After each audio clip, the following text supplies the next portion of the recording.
खोज्छौ भगवान पाउँछौ, मसान खोज्छौ मसान पाउँछौ। म यसै गरेर एक दिन एकजना कुनै नयाँ मान्छे मसँग कन्ट्याक्टमा आउनु भएको थियो अनि व्हाट्सएपबाट चाहिँ यस्तै गरेर गफ भयो। त्यही बोल्ने क्रममा के भयो थाहा छ, यसरी बोल्दै थियौँ, बोल्दा बोल्दै उसले के भने, ओहो माताजी हजुरको पछाडि त मैले त भूत प्रेत पो देखेँ अरे के, शिवोहम शिवोहम होइन।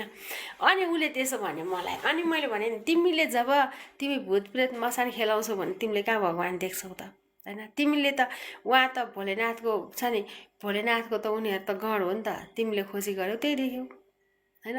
तिमीले त्यहाँ भगवान शिवको अनेक रूपहरू हेर्छौ होइन, साइडमा को देवी देवता हुनुहुन्छ भनेर खोज्छु भने भए तिमीले त्यही पाउँथ्यौ, तर तिमीले त्यो खोजेनौ। यसमा त भूत प्रेत मसान कतिको छ भनेर खोज्यौ र तिमीले पनि त्यही खेलायौ, त्यस कारणले गर्दा तिमीले त्यही पायौ होइन। त्यस कारणले गर्दाखेरि नेवारहरूले भन्छ नि म पूजा भन्छ, लक्ष्मी पूजाको भोलिपल्ट भाइ पूजा गर्नुहुन्थ्यो अगाडि होइन। स्वयं आफूले आफूलाई पूजा गरेको छन् र उनीहरू सधैँ तेजिलो छन्। काठमाडौँमा नेवारहरू भएन भने कुनै पनि पर्व चल्दैन, कुनै पनि धर्मले होइन। हिन्दू हिन्दू हिन्दू हामी भन्छौँ, नेवारहरूले संरक्षण गर्दैन भने छेत्री बाहुनले केही पनि गर्दैन। छेत्री बाहुनले त अहिले जता गए पनि छेत्री बाहुनले अहिले सबै बिगारेको अवस्था। देशमा धर्म परिवर्तन कसले गराएको छ, ठुलो ठुलो छेत्री बाहुनबाटै भएको छ होइन। शुद्ध के हो, कतिवटा हातमा राखेको छ।